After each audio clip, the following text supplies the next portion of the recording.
when you can control ball rotation, you can make that ball do some very funny things. For example, you can make short people jump high, and you can make those tall people bend down low, and you can make those slow people run way out of court, and that is fun. Watch this.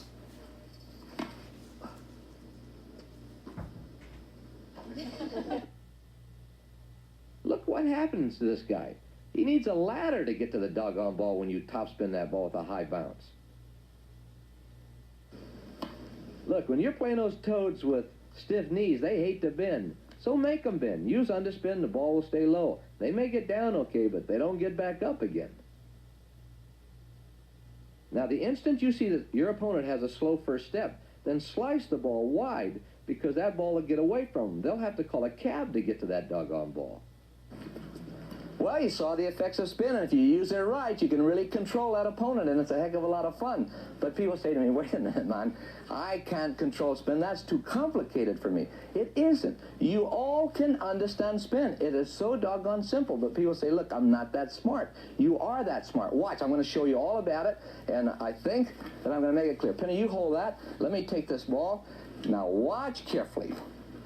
Topspin. No big deal. People say, yeah, but Borg, look at all those crazy moves he puts on it. I can't even see what he's doing. You will. To get topspin, you simply have to think about a racket that's going low to high and striking the back side of the ball. That's all there is. So when I go low to high, I strike the back side of the ball, and now all of a sudden the ball is spinning. And if you see this arrow, the arrow is going towards you, which means forward spin. And when you get a ball that's going with forward spin, when that arrow is going this way, the air pockets put pressure up here, and as it's rising, the air pockets hit it and then force it over and down. And as a result, you get a rainbow effect. So Borg gets the ball up over the net and then down. That's really nice. But when you get backspin, that's the reverse, or underspin it's called. When I go low to high to get topspin, I want underspin, I go high to low, just the reverse. And now, instead of the arrow going this way, the arrow goes the opposite direction. It comes back. Now the air pockets are placed on the bottom. And when the air pockets are placed on the bottom, it forces the ball to have a planing effect. It doesn't want to go down. It wants to keep right on going. Well, when the ball keeps on going, now it sails. That's underspin. Now there's a third, side spin.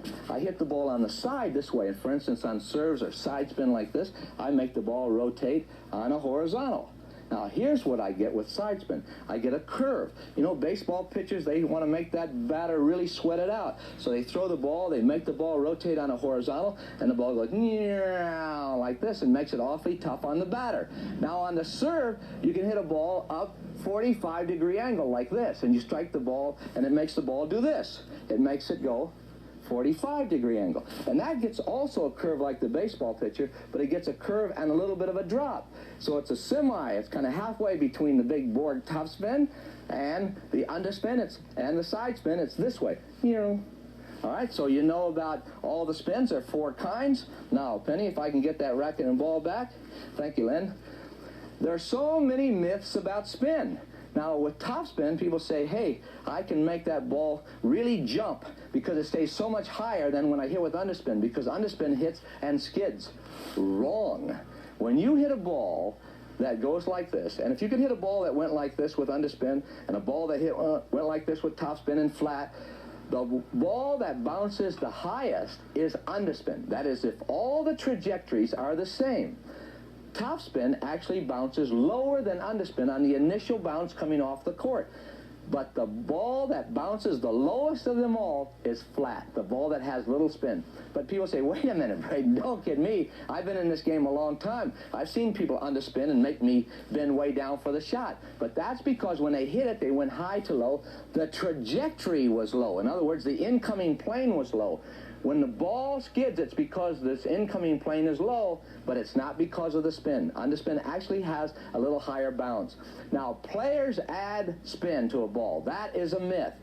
what we have actually found that most players actually take spin off the ball. And people say, wrong, I watched Borg put it on.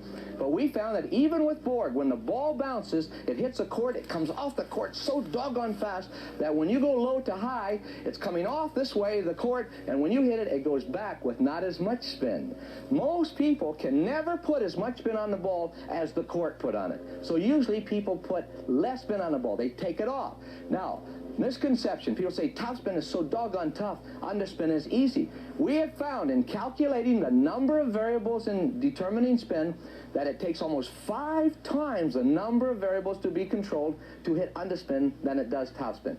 Topspin is a little easier to hit as far as controlling variables, and boy, Borg has certainly proved that. Now here's Bjorn Borg in a match at La Costa against Tommy Gorman. As you can see, it's 2-3 in a tiebreaker. Boy, Gorman could really use this point.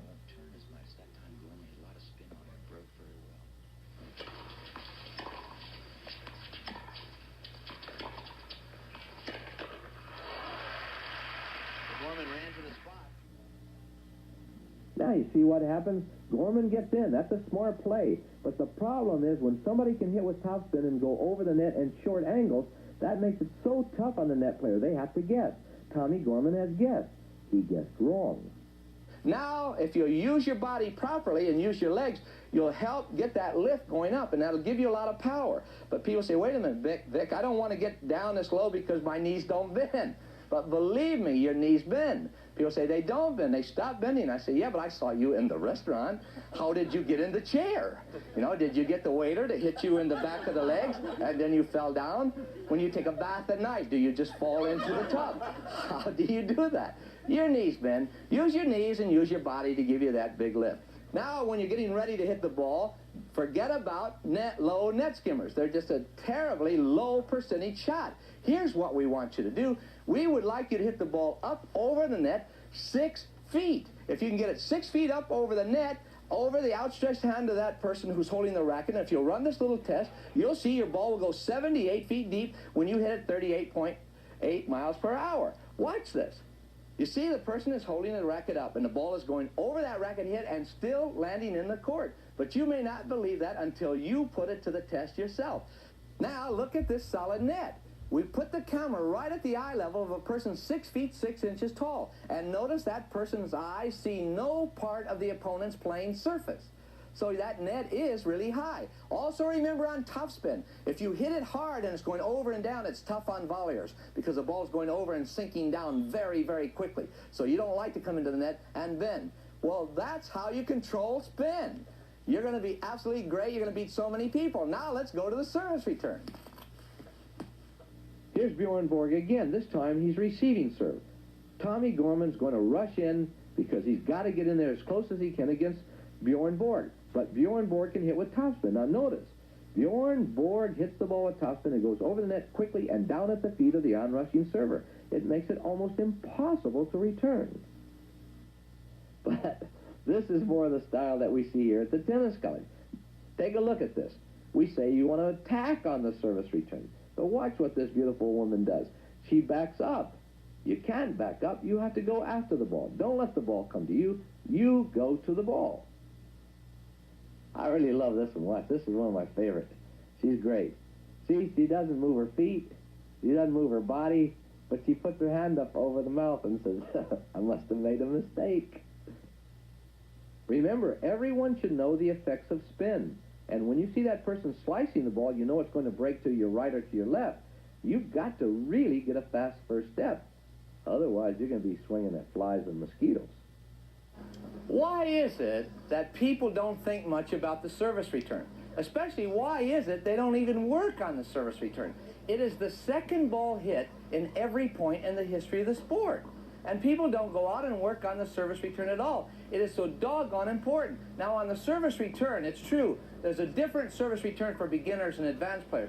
Beginners, because the beginning server doesn't hit the ball very hard, they can take a regular forehand and a regular backhand shot. But that's not true in good tennis. That ball is coming 100 and 115, 120, 130 miles an hour. And man, you don't have time to go through all this nice, smooth, beautiful motion. You got to come in with shorter motion, firm grip, all kinds of things, body movement. And so we really want to get in it so you can understand it. But people say, well, maybe it's too complex for me. It isn't too complex for anybody. The fact is that most people start making excuses about their service return. Honestly, you see people say, boy, I don't know what it is today. Normally I'm terrific, but I'm not hitting the ball at their feet today.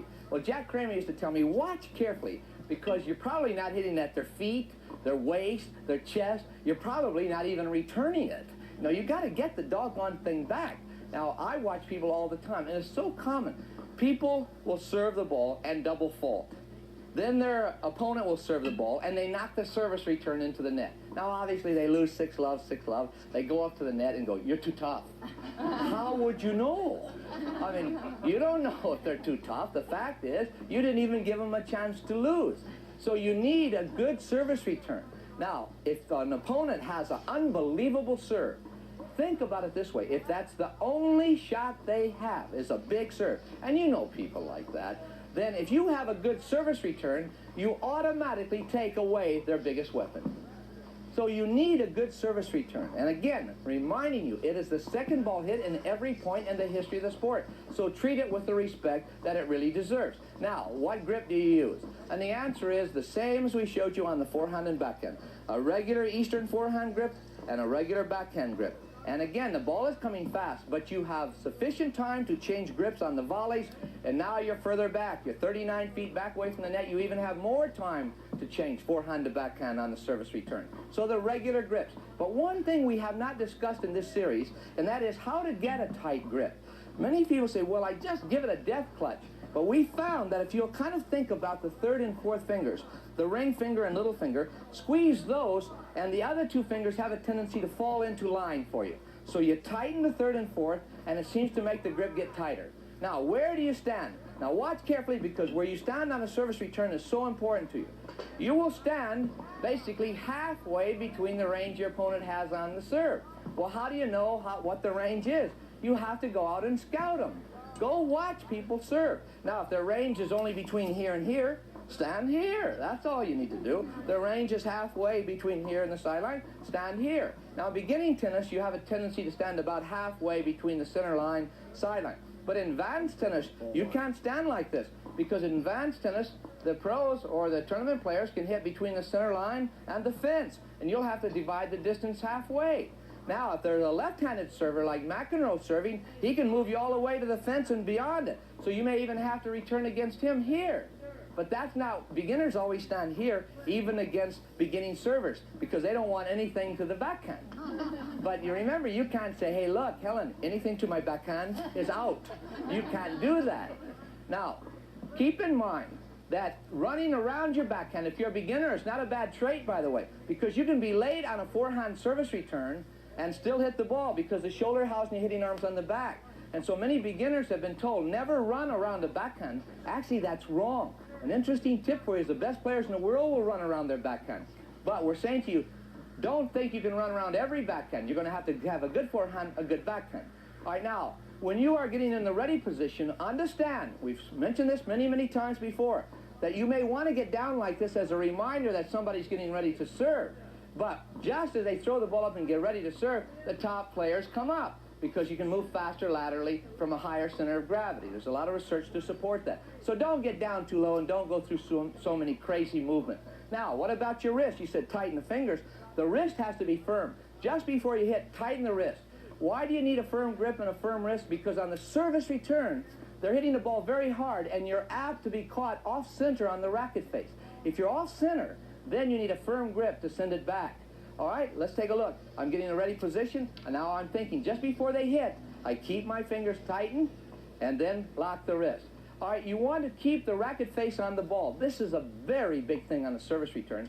Most people don't know it, but when we film them on the service return, they always get the racket face off the ball. The elbow comes in, and the racket goes back. Now you've got to time this racket face for a good hit, but it's a very difficult thing to do. You want to keep the racket face out. Well, how do you do that? You put an elbow up. If the elbow's in and the racket goes back, if you could time it, fine. But most people who hit service returns like this are lucky to keep it in the state.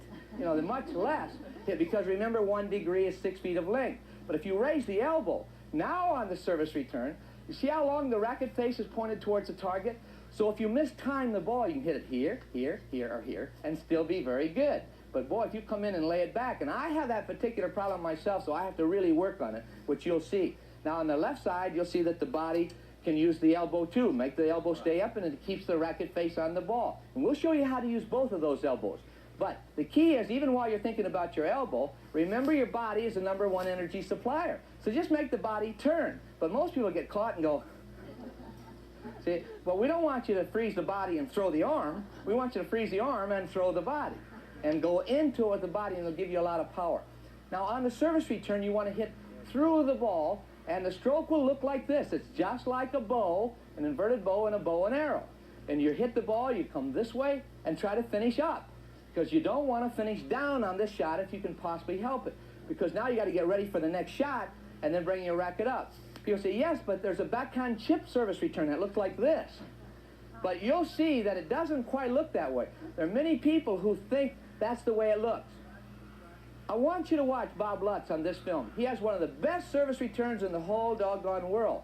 And people tell me how Bob comes straight down on the ball. But watch carefully. See, it looks like he's coming down on the ball. His racket starts high, but do you notice he only has a slight down hit like a bow?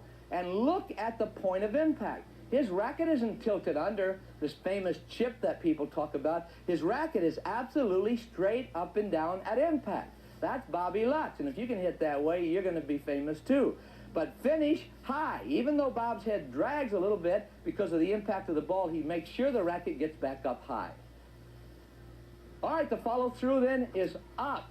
And you want that racket head to finish up, so you're now ready for the next play. But you'll see when you're hitting the service return, the tendency is to bring the doggone racket down. But try to keep it up. Remember, the bow is going to be up. Now remember, these two heads are related. This head and this head. So if this head looks up, so does this head look up. So you want to make sure that when you hit, and this is the hardest thing for me, I have to practice it by the hour, is make the hit and then keep this racket head very still coming through. But I have a tendency, because remember, the brain works 200 milliseconds ahead of the shot. You have a tendency, the brain's already made the shot, so you look up to see where you've hit it. But you have not hit it yet. Now, I want people to also learn to take one shot at a time. The problem is you're kind of getting ready for the second serve, but you're really on the first serve. So don't take anything in the back of your mind as being, oh, this is a wasted serve, I only get ready for the second one. Because the first one may go in. So only take it one shot at a time. And if you are getting run out of court, remember this, if somebody's running you wide out of court, don't try to hit a big winner, just get it back, throw it up, keep the ball high, get it back in play, and at least if your opponent's at the net, they're going to have to make a winner. They're going to have to beat you. Tracy Austin does it better than anybody I've seen. When she gets out of court on a service return, she just throws it back, gets it into play, and doesn't try anything fancy. Now, there are two objectives against net rushers if you're going to return serve. You want to try to hit the ball at their feet. So when they're rushing in after the serve, if you can hit the service return at their feet, they get caught in no man's land and trapped. And if you could also make them bend over plus moving sideways, now you've got even a double advantage. So try to hit low and move them wide on the service return if you can. But that does not come before just getting the doggone thing back. I say, don't try to get back 2 out of 3. Try to get back 100 out of 100 before you ever worry about going at their feet or their waist or their chest. Get it back. Give them a chance to lose to you. Now, people say, wait a minute, when we play, no one attacks. We have this agreement. They're not going to come in. If they serve and stay back, now you don't have to hit a ball at their feet. Now you try to keep it deep. Because in tennis, the first person that hits the short ball is in a little bit of trouble. So you keep it deep. And if you get yourself into that position, say they've hit you a soft serve, and then you can hit the doggone ball deep, now you may be able to take the net away from them. All right, now let's take a look at some service returns, and now I'm going to put everything into practice to see if Fat Albert can pull it off. Now, I got to put my elbows up. Now I step in, watch the ball. Did my head stay still? Short swing, elbow up, watch the swing. Not too bad. I may go back on the tour. All right, here we go. All right, now let's take a look on the backhand. But you see, it didn't need much. Now my elbow's going to stay up, and they're going to put me under pressure. But I could feel that lay back on that one. Watch again. Shorten it, Vic. Shorten it. Not bad. Now turn your bod, Vic. I know it bends somewhere. All right? Good. Now see if my head looks up. All right, see, that was my best service return, and my head actually stayed down. But here's typical. Typical look. So don't do that. Keep your head still, elbow up, step forward, and you got it. Now, what happens if you get a nice service return like this? You see your opponent staying back, and you can go forward. All right, he serves the ball to me, and I'm ready to go. I see staying back. I keep it deep. I'm going in. That's called an approach service return. You can actually approach the net on a service return. And I got to tell you, 3 laps around the refrigerator, I need a nap. I am out of shape. Later on in the series, we're going to do a show on conditioning, and I'm going to be the first to listen. All right. When you go to the net, that's called an approach shot. You can go to the net on any opportunity. If your opponent serves a short ball, you go on in. Soft second serves, a little dinkers, hit it and go in. As a matter of fact, if you are playing against somebody who hits that little balloon ball on the second serve, I would attack it all the time. Don't try to slug the second serve, because your racket head will get off and you'll make some errors. Better to just play your approach shot, come on in. Now you can also rally back and forth, wait for a short ball, and then go in. But any time you're backcourt and you're getting ready to go into the net, you're always waiting. You see the opportunity, it's short. Now you come in, ear to chin to ear. It's the same as the service return. A little ball like this. You're on your way in, and remember, it's always the result of your opponent's weak shot. Now you come to the net. Now when you get here, you're now ready to make a volley. But remember, what you want to do is understand that you're going to get an approach shot because of an opponent's weakness. So if you go the other way with it, if you're the player, understand that you never want to hit a short ball first. In tennis, the first one to hit a short ball is theoretically the loser. So don't hit short balls. Bring your ground strokes up under your chin. Elevate the ball high up over the net. Keep your opponent deep. Now, if you do get the first short ball, you must be ready. People are never ready. They go, oh, it's short. And then they go in. But a good player is always like this. It's going to be short. It's going to be short. Because it's going to be short. Because we know statistically, that's why most people get the name intermediates. Because they hit short balls. All right, so it's going to be short. So bingo, it's short. But never be surprised if it's short. Only be surprised if it's deep. All right, so you see the short ball. You take off. Now you're on your way. But people who hit the approach shot in intermediate tennis, they usually see them with their facial expressions. They usually go, oh, here goes nothing. But you don't want to say, here goes nothing. What you want to say, wow, great opportunity. Now you come in. Because that's the shot that's supposed to earn you the big game or the big set. And remember, the approach shot is the third biggest shot in the game. First is the serve, second is the service return, and third is the approach shot, because that's what you've been waiting for all this time. A short ball. You've got it. You've got the fast step. Now you're coming in. Well, how do your feet work? Well, the racket head have a very precise manner. The racket head stays smooth. It makes a swing as in a bow, like a bow and arrow. All it is this. The elbow stays out, the same as the service return. Face of the racket stays on the ball. But the feet have a different movement. As your body is turning sideways to get ready for the shot, you see the feet don't know where to go. Well, the way you move when you're learning to hit this shot is the back foot always steps in front of the front foot, like this. And as you get better, some of the pros don't move sideways. They'll come in almost facing the net and make this movement. But I'm suggesting that maybe you're not quite ready for Wimbledon yet. But don't let the foot go behind, because here's what happens. People go, and they're in trouble. And it happens a lot. So if you do bring this foot behind, you'll probably have to jump off the ground, which you'll see some pros do, to get time to bring this foot back around the front. But I suggest you come in scissor step it, and it looks like this. And then you've got it. But believe me, the approach shot is so important. I'll almost cry when I see people play the game because they finally get the short ball and can't do anything with it. Now remember, you're going to the net. You should know where you're going. You're going to hit the ball normally into your opponent's backhand corner, because backhands have a tendency to hit higher and longer balls. Now that's not true with some people, but you go scout them, find out which way you're going. But the key is to know which side you're going to hit that ball to before you ever go out to the arena to play.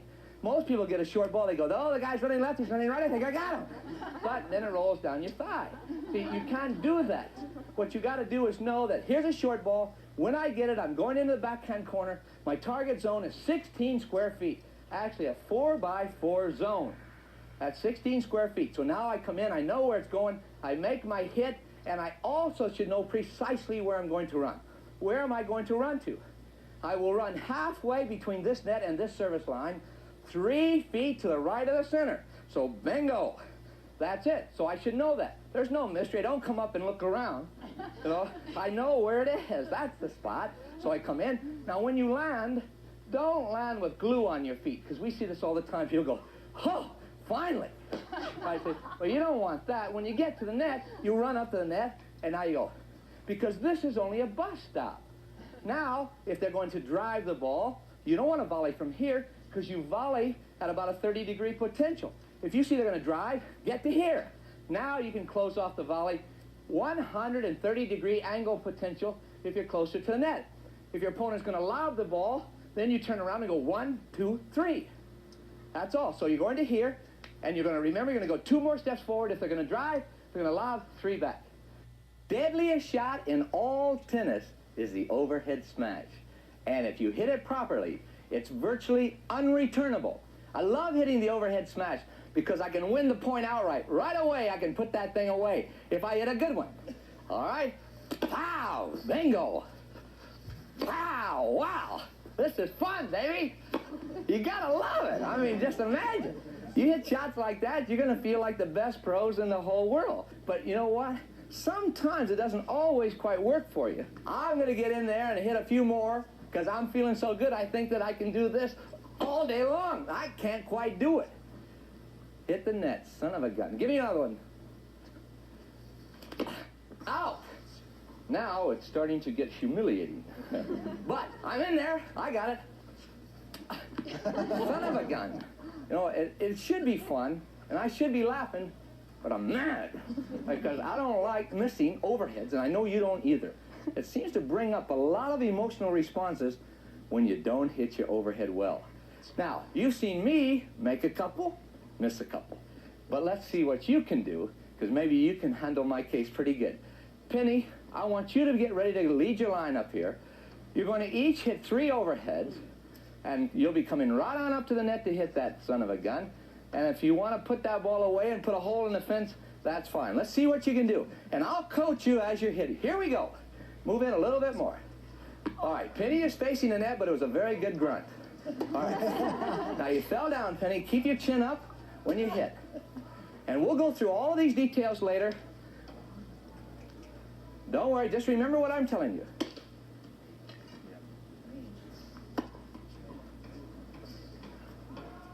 Oh, there goes the... All right, come on, Tony, get in there. I'm not hearing too many pings. Now, Tony's going to keep the chin up. Good. Try to get your side to the net. Loose arm. Don't hit down on your overhead. Hit up. All right, hit up on the overhead, never hit down. All right, Fred's in. Fred dropped his chin. Don't hit down.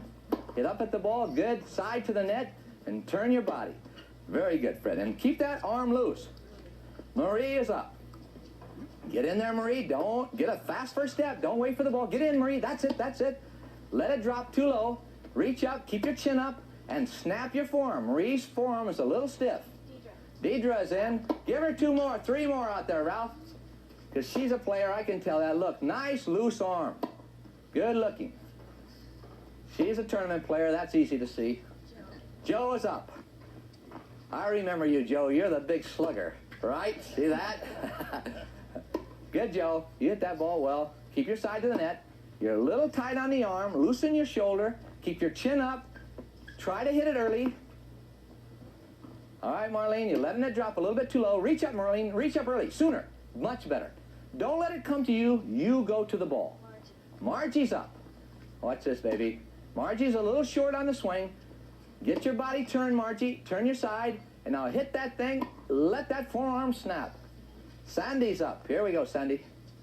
Don't face the net. Good. That's it. Sandy's late on that one. Don't let it come back to you, Sandy. Get it out in front. Late again. And when we come back, Sandy, well, we're going to be talking about the price you pay if you're late. Good looking. I've watched this gentleman hitting overheads. He hasn't missed one since 8 o'clock. All right. See, you get somebody cocky, it's a pretty good psychological trick. All right. Here we go. Watch it. Keep your eye on the ball. Good. Now get up early, early. Don't let it be late. You're going to hit it on the frame. Then you don't hear the ping. I think that... Okay, Marv's in. Good. Keep your chin up. Don't drop your chin. Nice. Ooh, that's nice. Now hit up at it. That's good. Don't hit down. Steve. All right, Steve. Steve's got the stiff arm. Watch, that elbow doesn't bend. He's talented. You can see that. He times it. But the elbow does not bend. So we're going to be checking his elbow out a little bit later. All right, Cindy's up. Cindy, go out and get it. Don't let it come to you. Go get it. That's it. Don't be afraid of it, Cindy. Reach up. Go get it. Go get it. Swing. Cindy, you want to make sure it comes down to you. All right, Steve's up. Come on, Steve. You feel just like me, Steve. I know how you feel, baby. Good. Hi, Kay. Move in there. Kay, another tournament player. Let that one drop too low, Kay. Go up and get it. Go get it, Kay. Don't let it come to you. Here we go. Watch it. Good shot. Got behind you on that one. Get fast first step back. Don't wait for the ball. That one got back to you, too. All right, Billy. Keep your eye glued on the ball. You're facing the net, Billy. Get your side around. Don't show the ball machine your belly button. Hank. All right, Hank. Side of the net. Nice loose arm, Hank. Keep your chin up. That's good. Don't drop your chin. Keep it up. That one, Hank, you looked out a little bit early. You were trying to pick up the trophy, but the ball had not arrived yet. All right, good. Keep your chin up, Lori. I love it, though, when you can laugh before you even hit. That's good. You're for me, Lori. You got the... Oh, look at that. Lori's hardly played the game, and she's already hitting overheads. Watch the ball. Keep your chin up. Hit it early. You're facing left. Get your side in that a little bit more. Nice. Nice looking. But your elbow's a little tight. Kelly's up. Watch the ball. You're facing that, Kelly, a little bit. Turn your side a little bit, and it'll get you more body. You want body. You're going to see that when we go into all the details. As much body as you can possibly get. All right, let's go. There's another tournament player. Late. That'll get you in trouble if you're late. Let that one get too low. Peak of your reach if you can. Come on in there, Penny. One more time. We'll give you 2 chances. See, because I just love the way you grunt. There you go. You got it, Penny. That's good.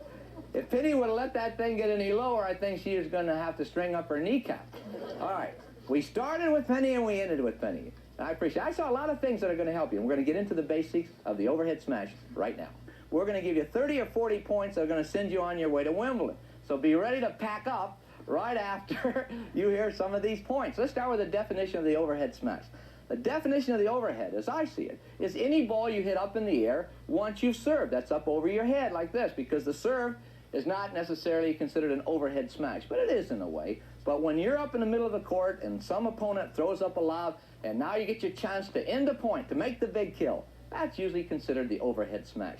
Now, it can be deadly if you have a power supply. That is, if you have a power supply that's working. Now, where do you get the power supply? And this is something some of you don't know, because I watch you come up and hit your overhead like this. Now, the problem with that is your power supply is your body. It's not the arm. It's the body that makes the arm snap. So when you come up, you got to be loose. So come up and give it a little of this. But don't come up and give it this. All right, so you're going to be nice and loose. Now, you're going to have to turn the body, because if you coil your body, then you have something to uncoil. Well, that means you can't be out there facing your opponent all the time. Turn your body. Now, we have a little item here called the kinetic chain. If you've seen some of our previous shows, you know about the kinetic chain. But we have to review it, because it's exactly the same as the serve. And so you want to know where these similarities are. Start with, remember the power supply and the number of segments are 4 on the ground strokes and backhand, and 5 on the serve. It starts this way. From the foot up to the knee is segment 1. From the knee to the hip is segment 2. From the hip to the head is 3. And the forearm is 4, and the wrist is 5. So there are 5 segments on this overhead smash and 5 segments on a serve. So it's very similar. All right, now watch how these segments work for power. Remember, it's just as though you are snapping a whip. When you snap a whip and go, choom, and stop the hand, the whip goes through the air very fast. But if you make the whip do this, you can't get any power. So when you turn these segments, think about the whip. Stop with the knee, and that will make the next segment go through like a whip. Zoom. And if this stops, this next one goes like the whip. Zoom. And if this one stops, this next one goes like a whip. Well, let's take a look at how that applies to the overhead smash. I go 1, 2, 3, and if I stop this one, the forearm is segment 4. That's got to snap, and then the wrist. So it goes 1, 2, 3, 4, 5. All right, 5 segments on the kinetic chain on the overhead smash, just like the serve. Now, the grip on the overhead smash is exactly the same grip as you use for the serve. It is the continental grip. So take a look at this. Remember, on the regular Eastern forehand, you had a palm on the backside. On the continental grip, the palm is not on the backside, and it's not on the top. It's halfway between. It's on ridge number 2. 1, 2, 3. Put the palm on ridge number 2, and you now have the continental grip. And that's the same grip you will use for serving. When you start your swing on the overhead smash, and I saw some of you come up and going, well, you don't have to do any of that. You can go very, very slowly on the overhead smash because the speed of the backswing has nothing to do with the power supply. Let me have a ball just for a second, and I will show you that on the overhead smash, I can go back 2 miles an hour. Ah! See, so you can really deck that thing. But when you start going, well, there's no relationship. Slow up on the backswing. Now, not the backswing for preparation, but from this point on, you don't have to go fast. Just prepare early, but don't try to get your power supply in some kind of a jerky backward motion. Just simply turn the body. Don't worry about taking the racket back. I kept saying, relax, relax. We want you all to relax out there. But it's hard to relax. That doggone ball's in the air, and you're going, here it comes. Well, you can't relax. It's very hard. But if you will just exhale and think about your breathing sometime, especially if that ball's high in there, go, okay, relax. But most people go, and then hit. If you inhale, you tighten. If you exhale, you relax. Make sure that when you swing, you are nice and easy. Make sure that the racket face is down on your backswing, because when the racket face is down, now when you turn, the arm will look like this, and the forearm pronation or the forearm turning will smack that overhead. It's the shoulder turn that makes this all-important snap. Now let me show you. We will do it exactly the same as we did it on the serve, so you people at home, you can practice in the living room if you want to, but don't bill me for the lamps. Watch this. The racket is parallel to the ground. Now I start my kinetic chain. 1, 2, 3, and it's this shoulder turn that makes the snap. Now watch, I hold the racket 2 fingers, loose, go spaghetti. Now watch as I start to make my turn right here. I start the turn. 1, 2, 3, I'm spaghetti, and zoom. It's the shoulder turn that makes the loop. And that's all the power that's going to come into fruition as a result of that kinetic chain. But if you come up and face the net, and then the arm is stiff, you don't get power from your body or power from the forearm. On the overhead smash, you don't want to use bicep power, because if you come in like this, and I saw some of you going, I'm going to kill this thing, man. But if you tighten this bicep, it pulls the arm in. The secret to a good serve is to throw the arm out. So it's loose, spaghetti. Now we want you to keep your chin up when you hit the overhead smash. It's hard, but if you think about keeping the chin up, then when you hit the overhead smash, your racket will go through on a very smooth pattern. But what happens with most people, the brain actually works ahead of the shot. Remember, the brain works 200 milliseconds, or about 1/5 of a second, ahead of the shot. So in your mind, you've already made the overhead. You look up, and you say, here it goes, nice shot. And then you hit it. And then you walk up to the net to get the ball, you see. So don't drop the chin. And so many of you, I kept saying to you while you're hitting your overheads, chin up, chin up. Now you'll know why, because your brain works ahead of the shot. And if you don't keep your chin up, you'll think you've already made the shot, and you'll drop the ball into the net. Now, there are some real exceptions from the serve to the overhead smash. And to start with, the reason we want you to keep that chin up too is that Dr. Patrick Keating has discovered that on an overhead smash, it's a little different from the serve from this standpoint. On the serve, you call the shots. The ball is just sitting right where you want it. But on the overhead smash, your opponent has lobbed the ball. It is dropping, and it's dropping rapidly, and now it's hard to judge that thing, but you will have to swing up at an 8-degree plane. In other words, here's where you're going to hit the ball. If you swing up 8 degrees, you won't even hit a long overhead. Most people say, if I hit at 8 degrees, I'll knock the ball over the fence. Wrong. Let me show you this. If I'm hitting my overhead smash right from this line, if I hit up 8 degrees from horizontal, the ball's on this level, if I hit up 8, the ball only goes about 43 feet long from here just past the service line on the other side. And that is not a big, deep overhead smash. That's actually short and fairly risky. So at least 8 degrees up. But I watch some of your facial expressions, and I know that some of you who are short as me, you're up there thinking about you're going to hit it down on the kill. You cannot hit it down. Don't hit your overheads down unless you're almost all the way into the net. If you're standing on top of the net, fine. But I tell all my students, anywhere back in the service box or at the middle of the court, only swing up, never swing down. Now, as I said, judging the ball is another exception because the ball is dropping. It's very difficult. The ball is dropping out of the sky.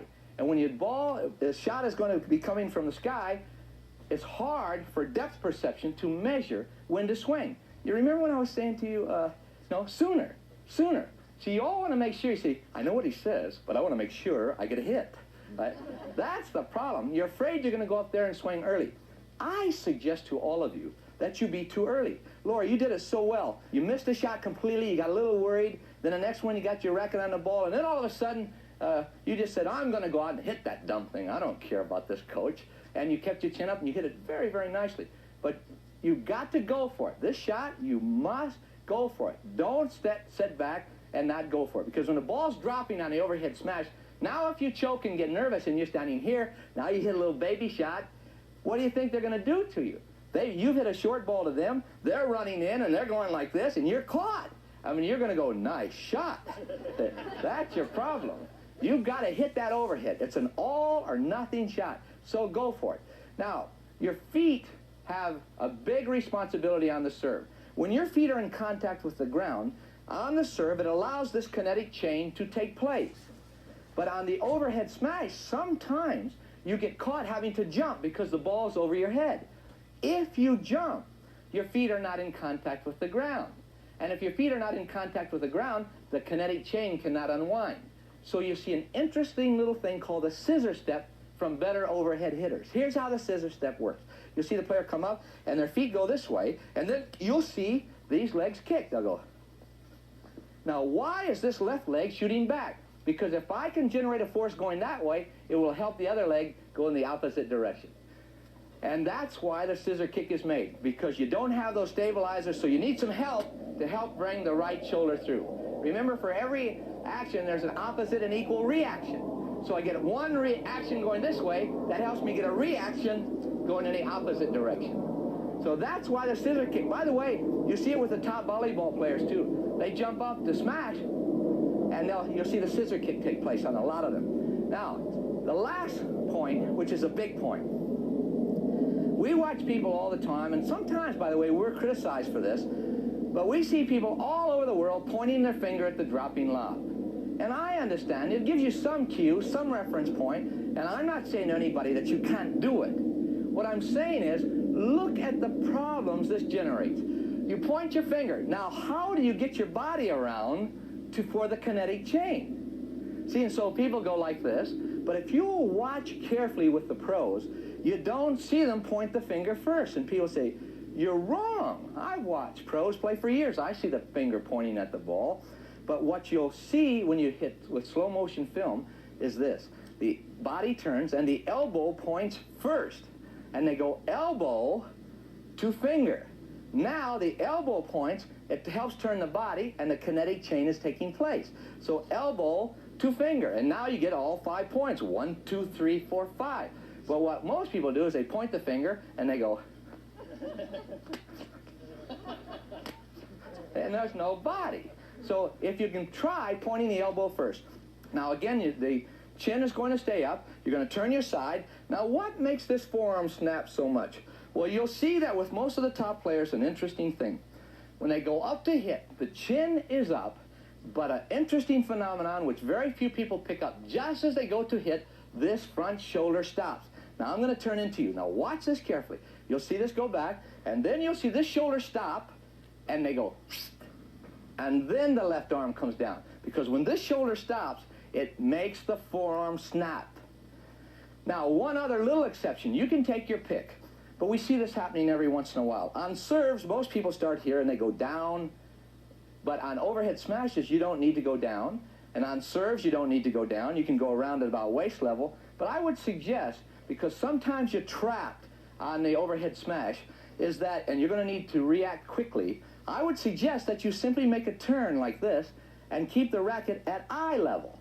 Now, if you keep it at eye level, now you're going to be ready to make the hit. And I'm going to have Ralph throw me a couple lobs here, and watch, when I come back at eye level here, you'll see the body turn, and it's a short swing. All right? Now, watch my left shoulder. All right? Okay, you see, I can make this turn like this, get my power supply, point the elbow first, and then the finger. But so often when you see the finger pointed, it's the end of this roll. So don't get this look. And remember, part of our problem on the serve was people are trying to imitate the trophy. Oh. All right. Remember that you need a fast first step to get in position for the overhead. I kept saying, hurry, when you're running in to hit the ball. Hurry, you got to get up there. But some of you didn't seem to hurry. Say, why, man? It's nice out here.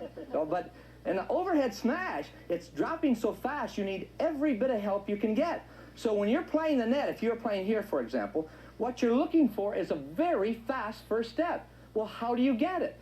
Because if you will watch for visual cues, in other words, if that opponent is over there going like this, they're not going to lob. So now you want to get in closer to the net. But if you see your opponent going like this, they ain't going to drive, right? So when they're like this, you turn and go back. Now, if you say, I don't know how to go back, it's always baffled me. Well, you can turn and go 1, 2, 3, or you can just go 1, 2, 3. I prefer, and take your best shots at me, I prefer that my students turn and run back 1, 2, 3, because statistics will show you and research will show you that you can take 2 steps running forward for every 1 you can go backwards. If you couldn't do that, a lot of sprinters would be running backwards on the 100-yard dash. All right? So, but yeah, we see very good players in pro tennis. One player, one of the partners will turn and run, and the other partner will just simply backpedal. So you see both. Take your pick, but practice both. But I've seen a lot of intermediates not practice, and they go like this and fall. You've seen a lot of people fall backpedaling for the overhead smash. So those are the basics on the overhead smash. Now I'm going to hit 3. All those points I've just given you, you see whether or not I put them into effect on my overhead smash. All right, 3 shots. Get your feet moving, Vic. You're too slow. Not too bad. Keep your chin up, Vic. That's better. Ooh, you went up for the ball. I could feel it. You know, I kind of felt good on these overheads because I was moving my feet. And moving your feet, I think, really helps out a lot. Now, my chin is up, and my body's going out there all right. But look at that foot. I'm late. I should have been way out in front of that ball. It's been a story of my life, late. I got the ball in all right, but I'm not going to always be that lucky. Number 2, I'm saying, look, you give me enough overheads, I think I can do it. All right, body's turning, chin is up, I'm following the ball pretty well. Shoulders rolling, elbow, forearm snapping, good. I'm further out in front, left toe on the ground, good. Notice, by the way, that that wrist was snapping after the hit. A lot of forearm. You got to relax that forearm. All right, here we go. Final one. Come on, make that third one a good one, baby. Feet moving. I'm tracking the ball pretty good, at least. My big problem is I didn't used to look up at the ball enough. I dropped my chin too early, but now I'm keeping it up, it looks like. Good deal. You got to feel pretty good about that. It's true. It is a fun shot to hit. All right, Penny, you and Steve come on in. Because, Penny, I'm going to have you hit 2 overheads now, and I get to watch you. Steve, you're going to go right in after Penny hits 2. You hit 2. And then we'll do the same thing. We're going to watch you on slow motion replay. All right, Penny, move on in there. Crack those 2 overheads. Come on, baby. Watch that ball. Still letting it fall a little low, huh? Well, you're the smartest person who just blew 2 overheads. Not too bad. Let's go over and watch it on slow motion replay. All right, Penny, what I'm looking for now, I remember the last time you didn't go up after the ball. You let it come down to you. Now watch, it looks like you're going to go up, but you don't. You wait for the ball to come down. And there's where you're in trouble. You got to go up to meet the ball. Remember, go up to greet the ball. Say hello on your way up, but don't let the ball come down to you. And you get in trouble again. Watch your second one. Everything looks perfect. You look like you're going to just pound that thing. Look, turn your body a little bit more. You're facing the net, but not bad. Nice elbow bend. You're watching the ball, and then all of a sudden you say, I can't go. I got to let the ball come to me. And you're in trouble again. All right. But you'll get it. You just have to get out there and practice it. But let's take a look at Steve now. Let's see whether Steve goes up to meet the ball.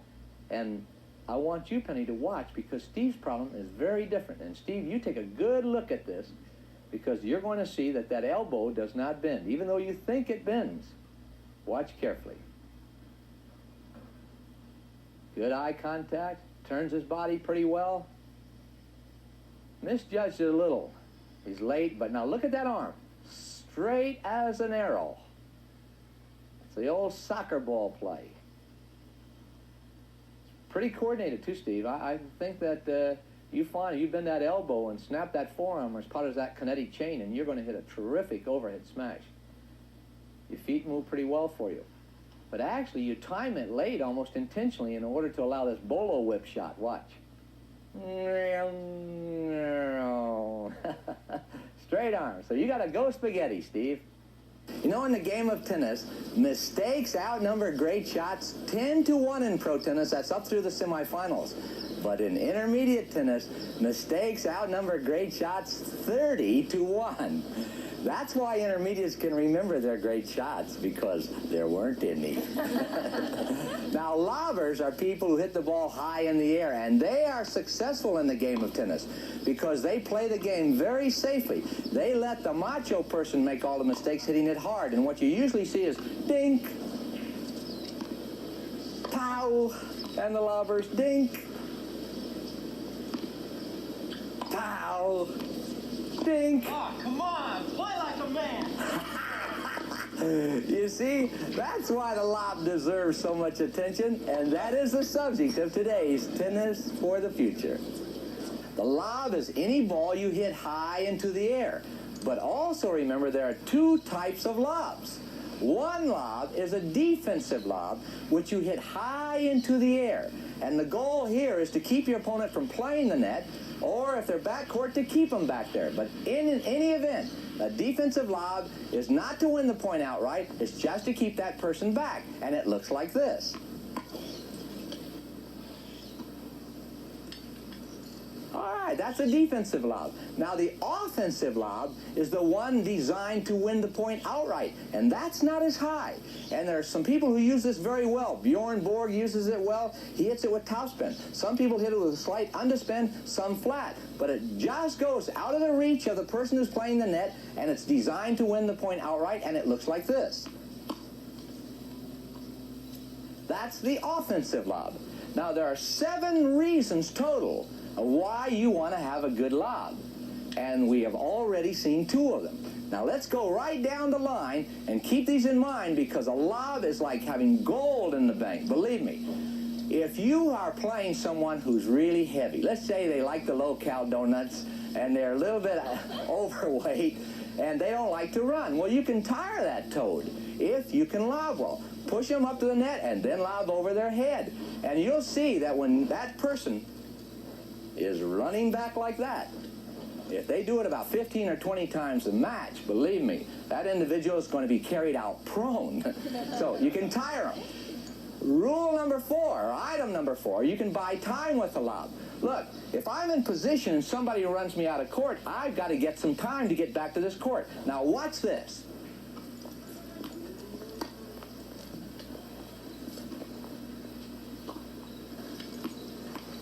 You see?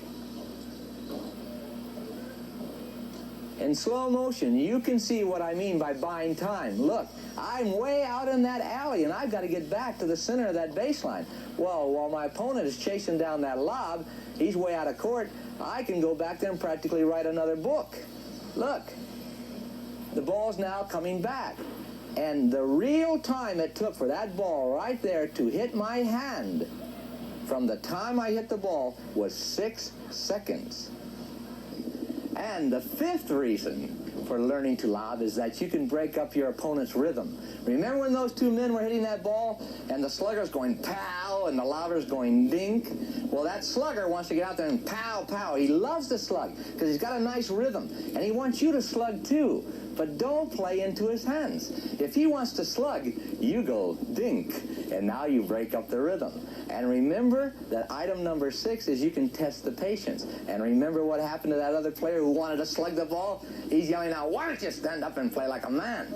He's all upset. So test the patience with a lob. It's really fun to watch people crack up. Now, you can also use Mother Nature. Mother Nature can really help you, and people don't use nature well on a tennis court. If you're looking into the sun, it's very uncomfortable. Well, when you're trying to hit an overhead smash coming from your opponent's lob, it's not too easy. You're looking up, and you can't see momentarily. Well, if your opponent's in that predicament, why not throw them a nice little lob into the sun? Now, while they're trying to find it, they get the fuzz sandwich. You can serve them up a pretty good lunch that way. Also remember that you can use the wind conditions. If the wind is blowing across the court, lob into the wind, and it'll blow the ball back onto the court and push it going across the court. It's very difficult for your opponent to judge a ball that's coming in from the wind. And also a lob is very difficult to judge because Mother Nature has made us a blue sky. And when you have the blue sky, it's very difficult to judge the rate the ball is falling. And as a result, people have great difficulty in timing an overhead from a good lob. But people say to me, wait a minute, only chickens lob? Who wants to play somebody who goes dink, dink? I want to be out there and be one of those big macho hitters. But that's not really true. I've been around pro tennis for years, and the greatest players I've ever seen in my life have all lobbed. Pancho Gonzalez was a big hitter, big server, lobbed well. Jack Kramer lobbed better than almost anybody I've seen. Bjorn Borg hits that offensive lob so well and wins points outright in major events with it. And I think Chrissy Everett probably has learned, and Tracy Austin, both in the women's play, they can get the ball back into play with the lob as well as anybody I've seen in the history of the game. Let's start with the grip. On the grip, you use the regular forehand grip, regular backhand we've been teaching you throughout the entire series. On the forehand, which is called the Eastern forehand, the palm is the same as the racket face on side number 3. Remember, 1, 2, 3. That's the palm for the Eastern forehand. For the Eastern backhand, the palm goes up on the top. And that's the same backhand grip as you've been using for backhand ground strokes. No difference. So don't treat them like they're very different grips for lobs as for your regular forehand and backhand. Palm on 3, palm on 1. And the thumb on the backhand is up a diagonal like this, on a diagonal. And on the forehand, the index finger is spread like this, and the thumb lies next to the middle finger. Eastern forehand, Eastern backhand. No big problem with the grips. But you're going to have a lob. But first, before I get into all the details on the lob, I would like to see how well you lob. All right, Penny, you and Bill, come on out here for a minute. I'm going to try a little experiment with you. Now, from Ruth Ann, everyone to your left, you 10, would you go down to the other end of the court? You'll get specific direction down there, exactly what you're going to need to do. All right, you head on out to the other end. Austin, could I get you to get the balls off the court just for a minute, and we'll make a little safety rule here. All right, now, Penny and Bill, here's what I'm going to have you do. I'm going to have you hit 10 lobs. And when you lob the ball, you're going to try to hit that white towel down there every time.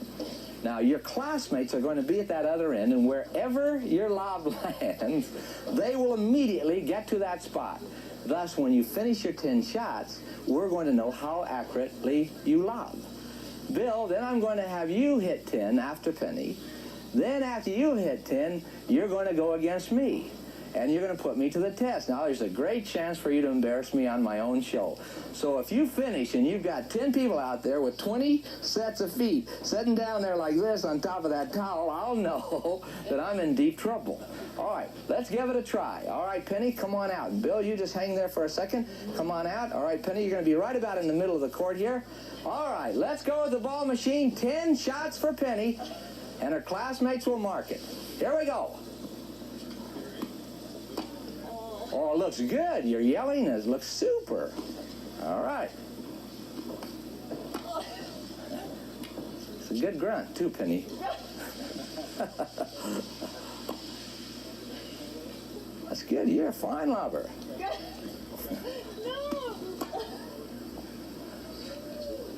That is a winner. You don't go so high.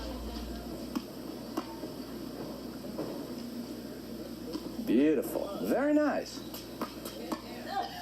I like this. That's a son of mine. Sure.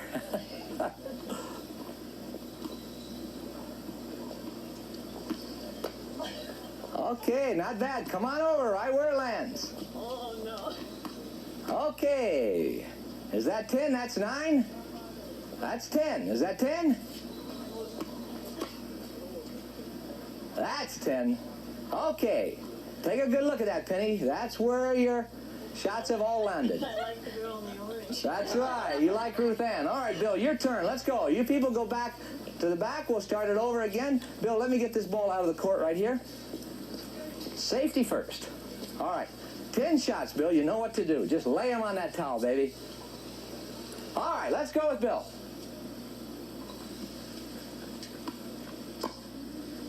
Excellent. Excellent. Boy, what a beginning.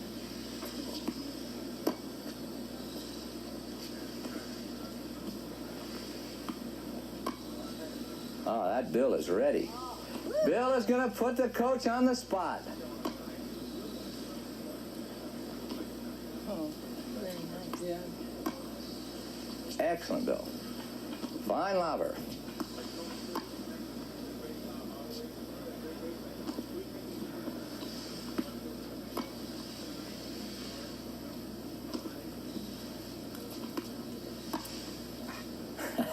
You didn't like that one, huh? No. Look, are you kidding? I'm feeling better already. Nice shot. That's excellent. Right in there.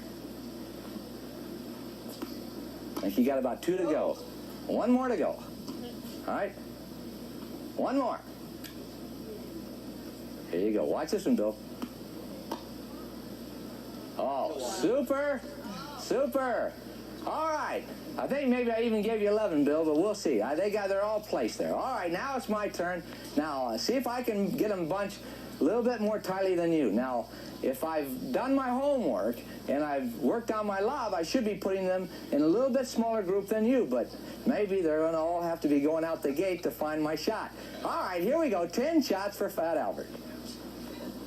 All right, watch that lob. Little short.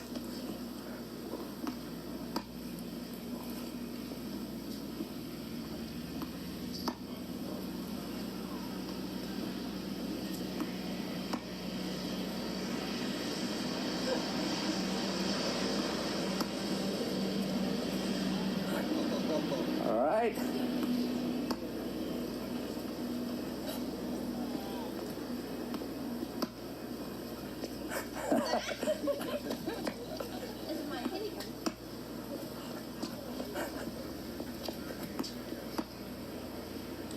That one got a little deep.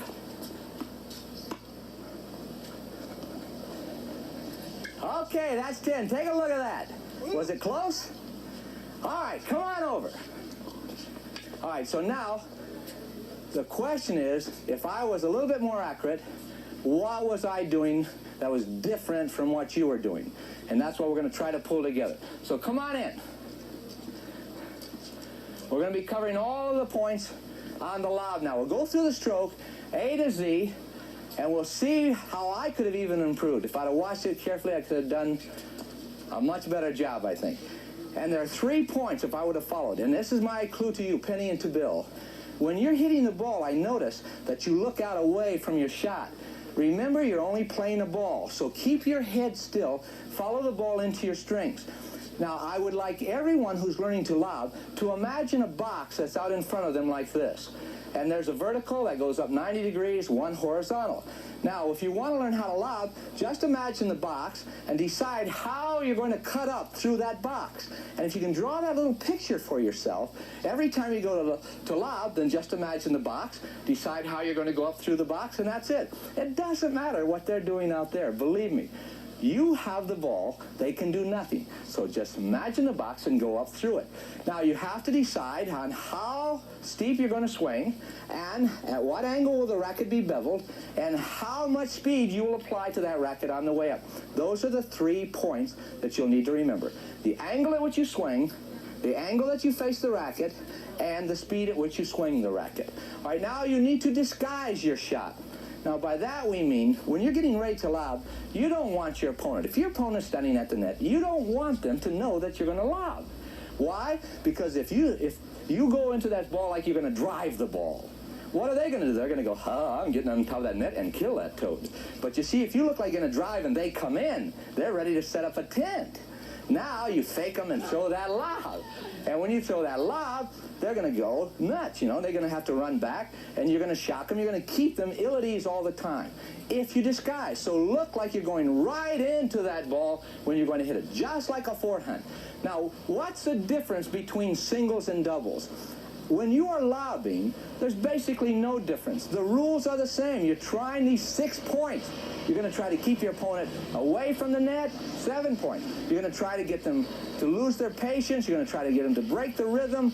You're going to try to keep them away from the net. You're going to try to play nature's rules. All those 7 points that I've given you before are exactly the same points in doubles. If 2 players are at the net and you can keep those 2 players back at the back fence, you get the same results as you get in singles. They can't hurt you. But in doubles, a good lob is even more important in some ways, and I'll tell you why. When 2 players are at the net, their chances of winning the point increase tremendously. Almost 95 out of 100 chance of winning the point if both players are at the net, unless you have a good lob in doubles. So you don't want to deny yourself a good lob, but you're going to have to go out and pay your dues and practice one. Remember what I said about your head staying still? Also, make sure that you don't look at your opponent. There's an interesting point when you're playing this game, and that is if you look at your opponent, you have a tendency to aim the racket right towards them. So you know where they are. If they're out there, you just keep your eye on the ball and make the shot you want to make. But don't look up when you're hitting your lob. And I noticed, Penny, you and Bill both, you were so eager to see where you hit the ball, but you hadn't hit it yet. Right. Make sure you hit it, and then look. All right? Now, people say, wait a minute, if the lob is such a big shot, then how in the heck do I deal with it? What do I do? If they're hitting good lobs to me, what do I do? My opinion is that for most good lobbers, you're going to end up having to be able to have a good lob back, because you have nothing you can do. They're pushing you back so far and they're making you play up high. It's very difficult. You're getting frustrated because you like to hit with your butt going into the shot down here. Now they're making you hit up here and you're getting angry and things like that. So it's a little bit tough. Now, if you are prepared, if they bounce the ball, you could hit an overhead smash from the baseline. But people say, wait a minute, you know, hit an overhead from this far back. Sure, you can hit an overhead from this far back. Think about it. The serve is an overhead smash. And the serve, you only get 60 feet in which to hit the ball, from the baseline to the service line. That's 60 feet. But when you're hitting an overhead smash, you get the full length of the court. That's 78 feet. So why not learn to hit an overhead smash from here? Now, if you don't have any of those things, then you're going to end up having some problems, because you're going to have to get that guy in the bar, you know, because you can't play with your lob. Now, Jack Kramer told me an interesting thing. It was fascinating. People say, wait a minute, I'm dealing with this lob. That's fine if I'm back court, but what if I were at the net, they lobbed over my head, and now I'm running back? They managed to get it over my head. Well, what Jack taught me stayed with me for 20 years, and he said the same thing for himself. The coach who taught him this: when the ball does get over your head and you're running backwards, you think you've made a calculation, so you hit it just so hard because your body weight's going that way, but you're trying to hit your lob that way. So when you hit that ball that way, try intentionally to hit it 3 feet past that line. And if you try to hit it 3 feet intentionally over the baseline, it'll usually land 3 feet inside the line, because you don't seem to make very good calculations on your lob, especially when you're returning a lob on the run going in the wrong direction. All right? So let's go through now. When you are warming up, you want to take care of the lob. So many people start a match, and when they start the match, they never think about practicing lobs. And so they walk out into the court, they try forehands, backhands, serves, some volleys, and then all of a sudden somebody says, ready, play. And now they're at the net, and you go, uh-oh, forgot something. And you throw the little balloon ball up, and they give you the big shot on the overhead kill, and you're dead, and you start saying, why didn't I work on the lob? Now, what usually happens in the warm-up, you don't hit the shot, so when you get in the match, you hit the first one maybe too short. Now you overcompensate, the next one goes too long. So you usually will lose 2 points in a row on the lob because you have not practiced it properly.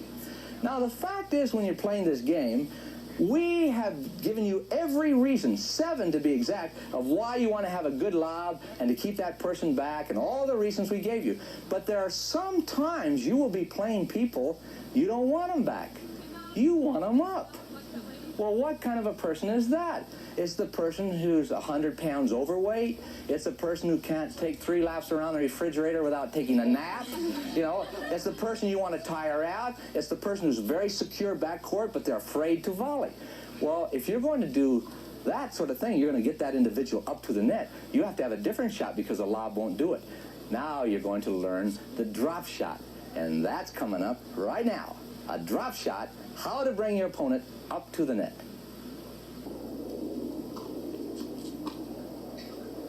You know, wouldn't it be nice if you could just take that one person that you have in the back of your mind, you'd like to beat their brains out, and then run them up to the net, and then back court, and then run them back up to the net. You'd love it. And then back court.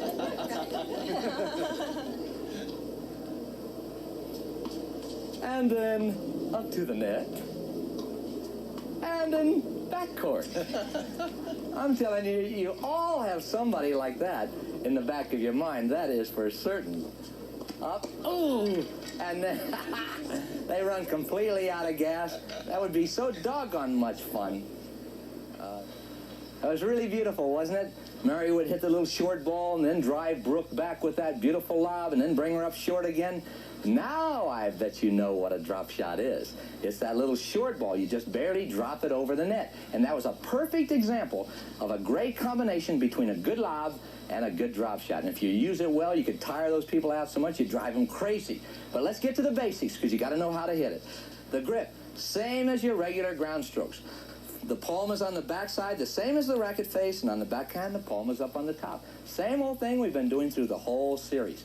The flight pattern is a little different. The flight pattern looks like a bow, as in a bow and arrow, like this. But remember, you don't have to complete the second half of the bow if you don't want to, because the ball only sits on the strings 4 milliseconds. It hits, it's gone. So when you hit it and you feel it hit, then don't worry anymore about it. You can actually stop there if you like it. But you do have to keep the racket face on the ball, because if the racket face is like this, and you're late, it's going up, and if you're early, it's going down. Well, how do you keep the racket face on the ball? You just raise the elbow. And when you raise the elbow, the face stays on the ball much, much longer. Just make the little bow, and when you feel it. Now remember, this head and this head are related. Try to have them both do the same thing, and that is perfectly still and smooth as they're moving forward. But when this head looks up, this head looks up. And when this head looks down, this head looks down. So try to keep them very, very still. Try to keep your side to the net when you hit, because if your side's to the net, the racket can stay out there a little bit longer. Try to disguise your shot. Make it look like you're going to hit a forehand, and just as you're ready to hit, go ding, and drop it over the net. I'm telling you, they'd be so angry at you, you're going to kill them. Be ready to move forward, though, because if you hit a little short ball just over the net, they're running in like this. So if they're running in like this, they may not be able to hit a deep shot back to you. So when they lift it up like that, if you're already moving forward, you can come in and give them the early lunch. You see, so you want to come in and deck them. Now remember, on court surfaces, this drop shot is very important to know that on fast surfaces, it's not very effective, because when the court is fast, the ball hits and skids back. But on rougher surfaces like clay or cement that has a rough edge, the ball will just hit and die. And that's why you put a little backspin on it, because it hits and just dies. Now I'm going to demo the drop shot. And then I'm going to have you, Gretchen, start the line and come right on in and just move right on out like this. Everybody will try one drop shot just to get the feel of it. Here we go. Watch this. 3 shots for me. Now, soften the fingers, because our research shows that it's not a firm grip, it's a little soft grip, little softening of the fingers. All right, Gretch, I got 2 out of 3. Oh, you little devil, you're catching on. Good, CC almost hit the towel. All right, you're a little bit more towards the drive on that one. That's it. Oh, you're going to kill that opponent. You hit it off the frame, they'll never know it, darling. They'll never know it.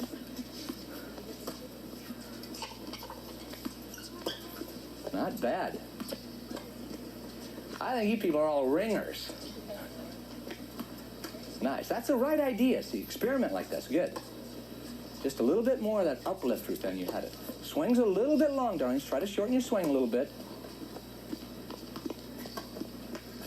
Not too bad, Bill. I heard you grunt on that thing. Ooh, power play. Remember, you don't need too much power. Some of you were short, some of you are a little bit too long, some of you straight across, but make the little bow like this. Now, that little bow is also used up at the net, if you can believe it. You don't always have to hit a drop shot from here, inside the baseline. Sometimes you can hit a drop shot while you're at the net. When your opponent's way back, it would be really nice if you could just go doink, and that's coming up. Next, let's move up to the net for the drop volley. The reason we are up at the net is because that's where you hit the drop volley. Now remember, some people call it the stop volley. So if you hear the term stop volley, don't be confused. It's exactly the same. You call it drop volley or stop volley because the ball simply just drops over the net or stops when it hits. And it's exactly the same stroke that you hit from back there. So you don't need to pick up a lot of new tips on the drop volley. Remember, a volley is any ball you hit in the air before it touches the ground. But take a look, as in a bow and arrow, looks like this. And you can make the whole swing, but if you want to, you could just make half. Because when you make half, the ball should have hit the strings. The ball's on the strings only 4 milliseconds. It is gone. So you don't need the rest of it. But keep this racket head up. Keep this head up. Follow the ball coming right into your strings. And just as you start to feel the ball coming in close to the strings, soften the fingers. Loosen your fingers. Keep the racket head up. Until that point, the ball will drive the racket head down. But don't you drive it down, because the slightest down hit will pull this ball into the net, and it's going to kill you being that close to victory, and then you dump it into that net. So keep the racket head up. I'm going to demo, and then you're going to follow me right into this thing. Let's try it out, Ralph. See if I can keep this head up. Soften the fingers. Huh? Okay, Gretch, come on, baby. You can do it. We all know that exercise is important, and we all know that it's important to exercise before you go out to play tennis. But are these the right exercises? And should they be done this vigorously? Conditioning. That's the subject of today's Tennis for the Future. We are really lucky because dropping by the tennis college today, world experts on exercise chucking down a coker. Now, I want to get to it right away. Were those exercises you saw, were they proper exercises? Vic, they were fine, but they were done too vigorously, and you could injure yourself doing that. And one exercise I saw in that group that I object to is the side straddle hop, which is done like this. We've been doing this since elementary school, but this impairs your coordination, is not really a good exercise. You should do a vertical jumping jack this way, which enhances your exercise as a warm-up. I'm already in trouble, buddy, because I thought this was terrific. That's why I got this great bot. All right, so let's go through some exercises. What would you suggest for the tennis player who's getting ready for the big match? First of all, you need to warm up the back of the leg and the low back. So we just do a gentle bend forward, and everybody try this. Let yourself hang down, your arms hang down, and let gravity pull you down and just kind of... Wait a minute. Gravity is not pulling me down. You may need an assist. All right, just let it hang down and keep stretching. Yeah, I can feel it now. Pull. I used to be 6'3" and thin, and this was easy in those days. Well, you're still not overweight. You're just too short. All right, everybody, come on up. right, now to stretch the same area, we do a crossover and keep your heel up. Don't put the foot down flat that's crossed over. Keep your heel up to keep your hips level.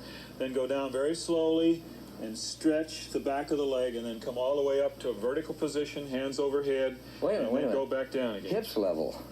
Yeah, see, if I put my foot flat, Vic, like this, one hip is lower than the other. Ah, gotcha. Now when I bend forward, I'm putting the stress on my Okay. back rather than in the middle of the leg. All right, so I should feel that. When I do this drill, I put my foot over, the heel is up, Right, and now when you I should feel bend it in over, the back of the I leg. should feel it in the back of the leg. But if I did it flat down, I'd feel the back.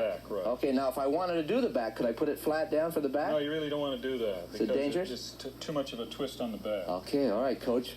Pass on that because we want you ready for Wimbledon. Now, heel up. Heel up, All right. hands up. All right, now stretch down. Back up. Wait a minute. Jack, you're going too fast. When Fat Albert gets this far, it takes a big wind to get me back up. Here you All go. right, all the way back up. All right, stretch down. I tell you, I can feel myself getting just a little bit looser already. Good. All right, one more time. And then back up. Once more. All right, back up. Now cross over and change your feet. Normally you would do this 8 to 10 times on either side. We're going to make it abbreviated for this point just to get you through all the exercises. All right, back down, up, and down, and up, and down. Oh, you're smart this morning. Knuckles on the ground. And up, and down, and up. All right, that basically just warms up the back of the leg. And next area that we're going to be concerned about is the quadricep. Yeah, this quadriceps right here, baby. On this area, you grab your foot and pull your leg back and stretch the front of your thigh right in here. All right, you should feel a tightness and a pull as you do this one. So pull it back, keep pulling. This class has got class because we're hanging onto the net. Right on. All right, and down. There. All right, now the other leg. The idea is to try to pull your knee as far back as you can as you stretch. Stretch, stretch, And stretch, slowly, huh? And slowly. When you're doing this on your own, you can hang on to the side of the fence so that you don't lose your balance. But then you'll really stretch these quadriceps in this area. Quadriceps. Why do I need quadriceps? This is the one that you push off with every time that you take a stride in your running. Well, what about if I'm hitting forehands and backhands and I'm doing this? That's what I'm using? That's what you're using. Okay, so You're quadriceps bending for your lifting knees. that ball up over the net. They're Okay, lifting your body up and Good. down and lifting the ball up and all the rest of the okay. things. All right, They're the coach. Most important part of your body. I'm getting into this. All right, the next exercise we're going to do now that you've stretched those two important areas or three important areas is we're going to bend forward at right angles, hold your head stationary, bend your arms at right angles, and now you flex your stomach muscles and you pull your elbow back as far as possible, working against that muscle tension of the abdominals. So you exhale as you pull your arms back and it sounds like this.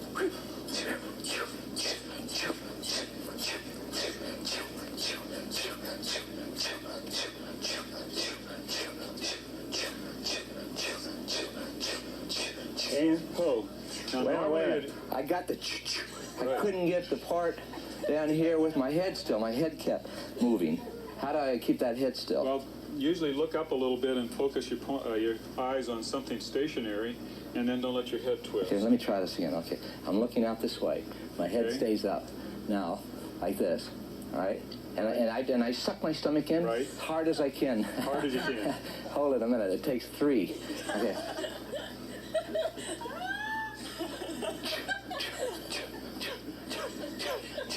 Why do you do the As you exhale, you force the oxygen out of the lower part of your lungs, and it helps you tighten the muscles tighter. Okay. All right. Now, the next exercise we do is called a cradle, only we're going to do it standing instead of lying down. You put your hands behind your head, and then you pull your left knee up to your right elbow in this fashion, and then the other way. Wait a minute. I can't even cross my legs sitting in a chair, man. And you want me to come up? Right. Come on, Vic, get it up. There you go. That's pretty good. Okay, let's everybody try it. Okay. Left knee up to the right elbow. And the other one. Oh, And the other side. oh, I got you, Coach. Wait a minute. Get him Wait a up. minute. Get him up. I can't rub my belly and do. Wait a minute. The other leg. There you go. Now you got it. 1, 2, 3, 4. 1, 2, 3, 4. 1, 2, 3, 4. 1, 2, 3, 4. And ho. Not bad. That's nothing. I rolled on that one.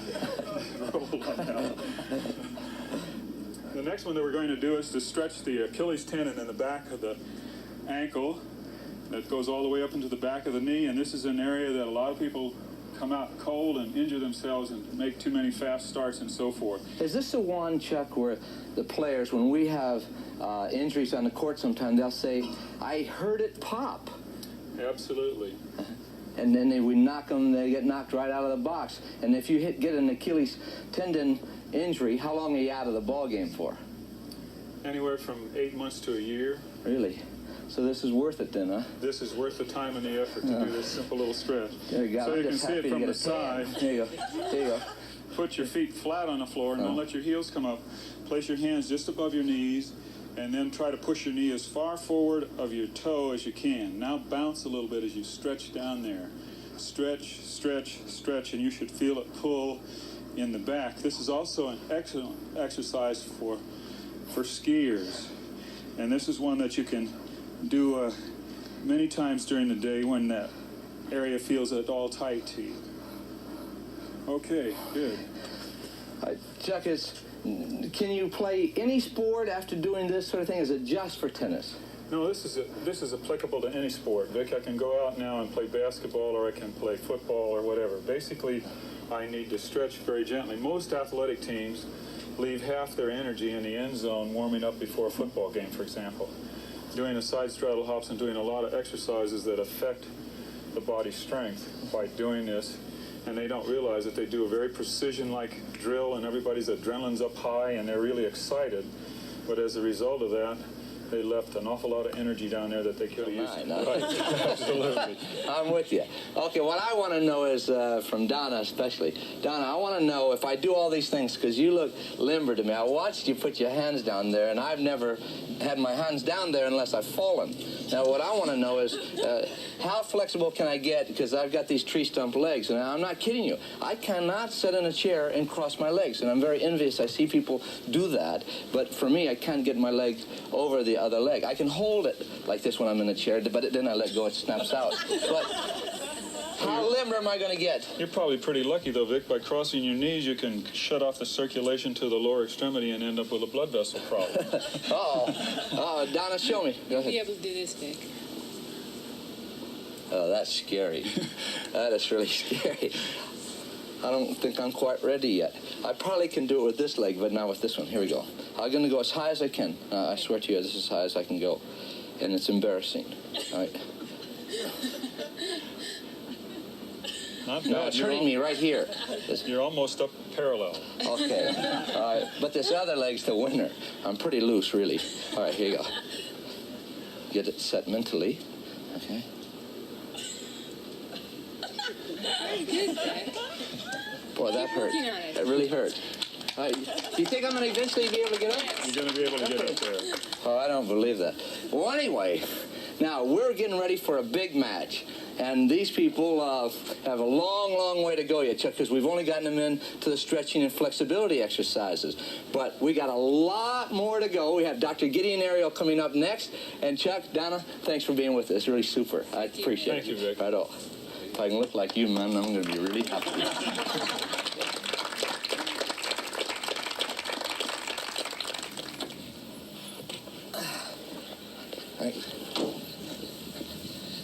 Well, you've heard me mention many times on this series the name Dr. Gideon Ariel, and this is the man. Gideon Ariel is a biomechanist, exercise physiologist, computer scientist, and by the way, he was a super athlete too. He was a discus thrower for the Israeli Olympic team, so he knows where he's coming from when it goes to sports. Gideon now, fortunately for us, is an American citizen and president of the Coto Research Center, Coto de Caza, California, and I've got a couple of questions about your interesting field. Gideon, before we reach the tennis class that's waiting for us at the Research Center, I need to know, buddy, would you define for me the term biomechanics? Well, it is as the word stands for. Bio means life, and mechanics mean the engineering systems that actually analyzing forces, velocities, and accelerations. So the same way as engineer analyze a bridge or analyze a road, we analyze human being. That's the word biomechanics. You know, Gideon, we spend so much, doggone much time talking about conditioning, but really, what is conditioning? Vic, conditioning is a very complex entity because you're talking about many human factors, such as moving your arms throughout the range of movement, which means flexibility. How strong you can move it, how can you interact with the environment with more force, so you need strength. How long you can do it, which means endurance. And how all these factors working together to achieve maximum performance. But Gideon, does everybody have to be concerned about conditioning? Vic, there are two reasons. One reason is that you want to play the game better, and another reason is that you don't want to get hurt. For both of these reasons, you have to be conditioned. And when we talk about conditioning, we talk about general conditioning and specific conditioning, and that's where the law of specificity comes. Wait a minute. Law of specificity, what's that? Well, Vic, the physiologists know this phenomenon that the body adapts to a very, very specific situation. For example, let's take Mark Spitz, put him on the 26-mile marathon. He probably won't finish the marathon. And take Bill Roger and put him in a 1,500 meter in the swimming pool. He will feel and pay the price the next morning. Now, and take them both, if they never played tennis before, and put them on the tennis court. And you'll see the next morning, they'll say, Vic, gee, what happened to my shoulder? What happened to my leg? The same leg that could run the marathon or could swim the swimming pool 1,500 meters. That's the law of specificity. So, Gideon, you need endurance, you need flexibility, and you need strength when you're trying to get into shape. But do you have some specific examples how you guys help the athlete perform better? Vic, why don't we walk to the computer lab and I'll show you how we analyze the world record holder in the discus, Olympic champion Mac Wilkins in the discus throw. Okay. This is actually Mac Wilkins, the great discus thrower, on the screen. And you see him in his throwing. This motion was reduced from a film analysis. We had to trace frame by frame hundreds and hundreds of images on a computer screen. And this computer graphic give us the three-dimensional output of this particular throw. When we analyzed Mac Wilkins, we found out even he, before he broke the world record, was not very efficient. Just before the throw, before the release, and in this position, which is very critical, his knee, as you see, is bent. Well, utilization of this computer graphic allow us to make his knee straight. So on the computer screen, we can change his technique and find out if he would throw better. In fact, we found out he could throw about 15 feet farther. Gideon, why? Why do you want his knee to be straight? You see, because in any athletic activities, you have to transfer forces from the legs to the arm. And if the leg is not stabilized, if the leg is actually used as a shock absorber, you are going to lose some energy. However, after we straighten his knees, and I'll show you exactly where it happened, just here, we found out we can add about 15 feet to his throw. And in fact, later on, when we made him throw like that, it was much more efficient and he broke the world record. That's unbelievable. So it's great for Mac Wilkins, but I also happen to know that it's great for tennis players too, using that leg in the same manner, because you have the great Eli Nastasi backhand on your computer, and can you show us that one? Yes, Vic. We have Eli Nastasi, and we're finding out whether it's a tennis or whether it's a discus. The principles are the same. Vic, here is Eli Nastasi appearing on the screen. And what we find out that he is a very talented athlete. In fact, he's doing exactly what we wanted Mac Wilkins doing. His knees is very stabilized, and just before impact with the ball, if you look on this knee, you're finding out that he's straightening and also stabilize it in a very optimal way so he can transmit all the energy right into the ball. If we want to look on it in a higher speed, it would be very easy to show it how he stabilized his knee. You know, for years, Gideon, people have been told, stay down with the ball, stay down with the ball. And yet, we've been telling you throughout the series, our viewers, to make sure they lift, stabilize that front leg, and it'll actually transmit energy into that racket, make it go through the ball faster. Well, Gideon, I'm just amazed all the time how many forces impinge upon the tennis player. They're running, stopping, starting, and smashing the ball. Is there any way we can measure all those forces that take place on a tennis player's body? With our aerospace technology, there is a way. Why don't we go to the force platform? Vic, this white square is the force platform. Why don't you execute a backswing right against this plate? All right, so all I got to do to hit the backhand is land with my front foot on that plate. That's right, and we'll measure all the forces that transmitted right to your body. All right, Coach, let's give it a try. Okay, now let's go to the computer room and find out what are the forces that transmitted to your body. Vic, here are the forces that you produce executing the backhand. The bottom curve is the vertical force, that's the force down. And the middle curve is the horizontal force, this is the force forward and backward. And the top curve is the lateral force, sideways. Let's see how much you weigh, Vic, and in this case... Wait a minute, how much I weigh? Oh, yes, and I tell you how much you weigh exactly with this kind of instrumentation. Your weight, Vic, is 196.8 pounds. Scary. However, what is more scary is that you produce a force when you hit this plate of 485 pounds. This force went right into your body. The horizontal force was 168 pounds. No wonder when you produce a force which is more than twice your body weight, you're going to have sometimes troubles if you're not ready for these kind of forces. So if I'm going to keep from having trouble with my ankles and my knees, obviously I'm going to need some muscle to hold those babies upright. That's why resistive training is so important for sports, and particularly in tennis. Why don't we go to the computerized exercise equipment and I'll show you how they prepare the muscles for this particular game. Okay.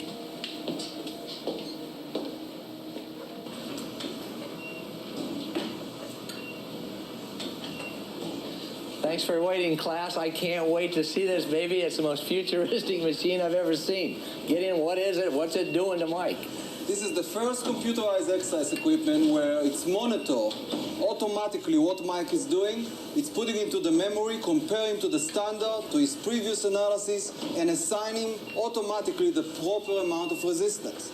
So he completed 10 repetitions. If we now want to diagnose his lift, and you see he starts with 211, he's getting fatigued. If we'll move the bar a little bit, he will put his force curve on it.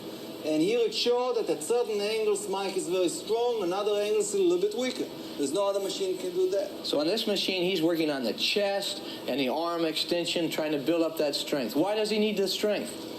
Well, the reason you need strength is that if we assume that with no strength at all, you cannot move, and with little strength, you can move a little bit, that means with a lot of strength, you can move a lot. Okay, so for the forehand, he's going to use chest and backhand, extending the arm. So all of these things are going to help ground strokes. So you need a strong chest. Play tennis, you need strong arms. And now he can see, when he was pushing that up, did that give him a little incentive to, when he pushed up, he could see on the screen what he's pushing? So the next time he's going to try to go harder? That's the uniqueness about this machine, because you have immediate feedback. You see how much you're doing. Sometimes you cannot do too much about it because you're getting fatigued, but the machine always adjusts to your own ability. So even if you end up doing only 10 pounds compared to 200, you still can move the bar. All right, so now he's got a strong set of shoulders, he's got strong chest, but what about his legs? Well, that's why we have also a leg machine. This is the leg machine. It provides resistance to the knee extensor and the knee flexors. She's walking the quadriceps up and the flexors down. Now, Penny, stay down, don't move yet. And if we're watching now, all her 10 repetitions, we find out that she was 135 pounds, 135 pounds, then she went all the way in the end to 118 pounds. This is the average force for the extensors. For the flexors, she never went over 100 pounds. which means that her extensors are much stronger than her flexors. They are in balance. But Gideon, what's the optimum? How high should she try to get on this and gradually work herself up to that? As a general statement, she should be able to walk with the extensors and the flexors about 1.5 times her body weight. All right, so if she gets good legs, Mike's got the chest and arms, so now they can run like crazy, they can hit the forehand, but now they got to get up overhead and smack the overhead and so on. They need strong arms, forearms, and so on. How do you do that? This is the arm machine. You exercise your arm flexors, which are the biceps, and you exercise your arm extensors, which are the triceps. Every repetition will be shown here on this particular exercise. And you see that it's not very easy exercise, but the machine adjusts right to the person to do the exercise the proper way. Well, Gideon, I mean, as I've always heard, more women have more lower body strength, but not as much upper body strength. Do they have to go 1.5 times body weight on this machine? No. That's 28, 30 pounds. No, in fact, that's very good, appropriate number of poundage. And usually women are a little bit weaker in the upper body, but they are very strong with the legs. So I would say if you reach half as much as your body weight, you are in a top shape.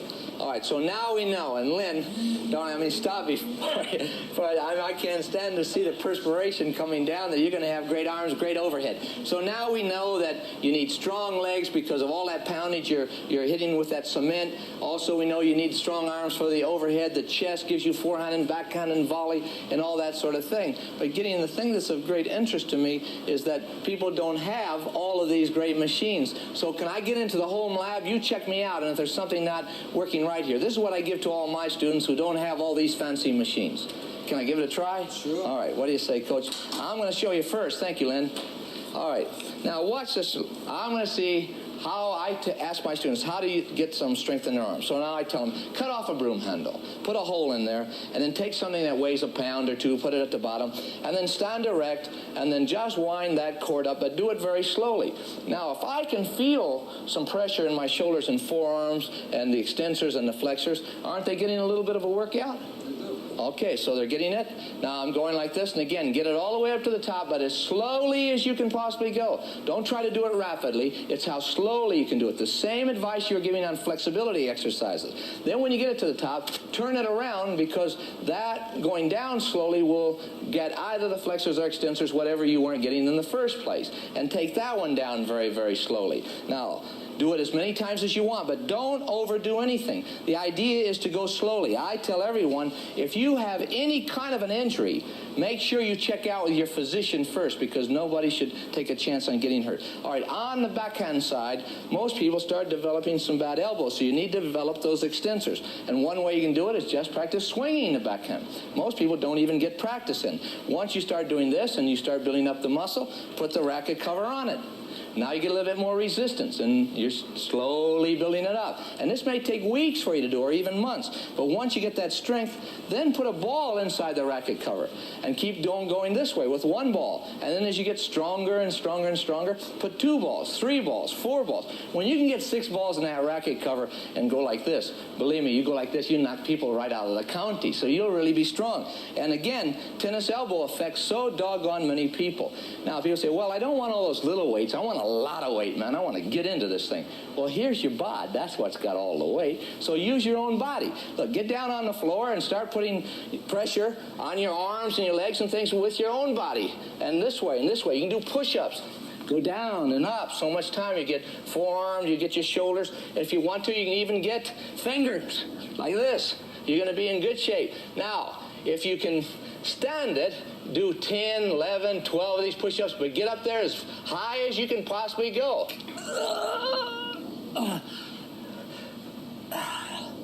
I think I'm passing out.